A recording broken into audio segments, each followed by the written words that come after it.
Magandang umaga sa lahat ng ating viewers and listeners dyan sa labas at loob ng kanilang bahay. Nandito na naman tayo ngayon sa usapan kung saan may mapupulot kayong aral. Kaya mag-relax lang kayo dyan at manood sa D, H, J, C, ang talk show ng bad. So isa-isa nating tawagin ang mga guest natin. umaga sa inyo Danica at sa mga viewers natin dyan. Hi!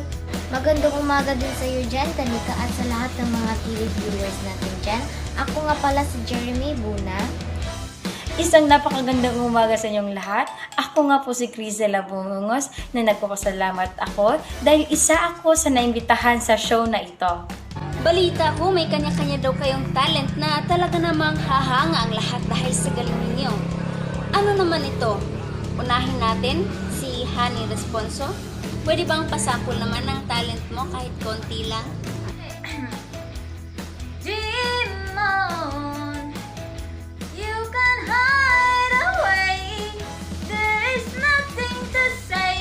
So demon, demon. Okay, ang galing naman.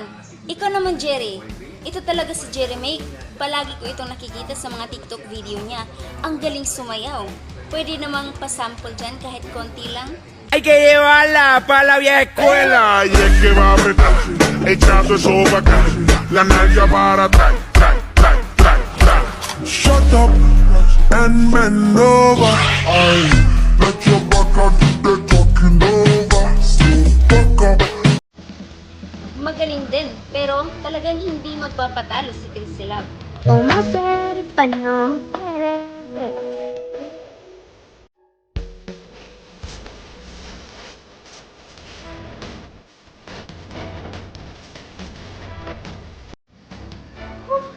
Pinawisan ako sa galing nila.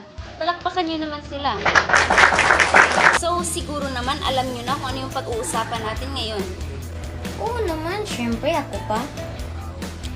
Pag-uusapan natin ang lahat ng yan sa pagbabalik ng D, H, J, C, ang talk show ng ng bad. bad.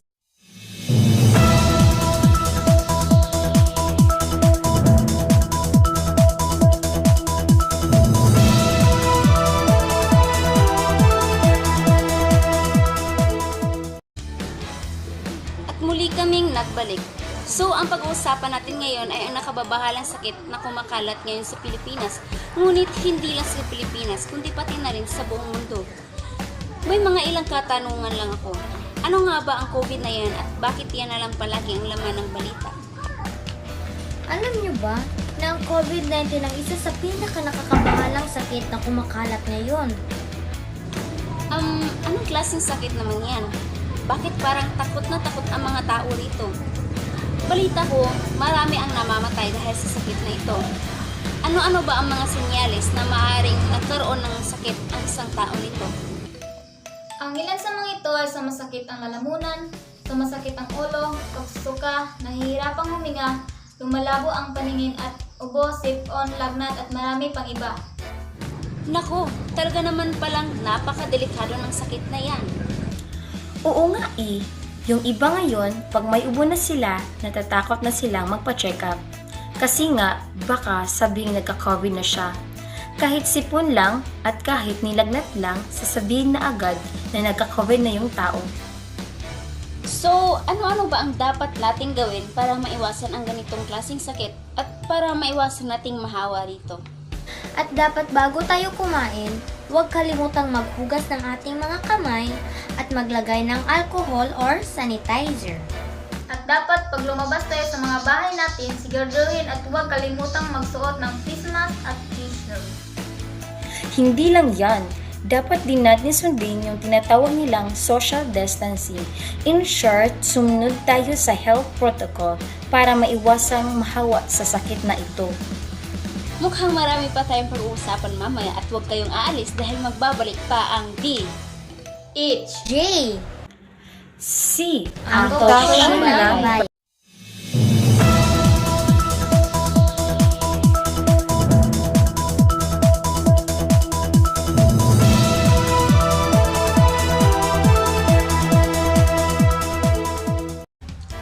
At muli kaming nagbalik.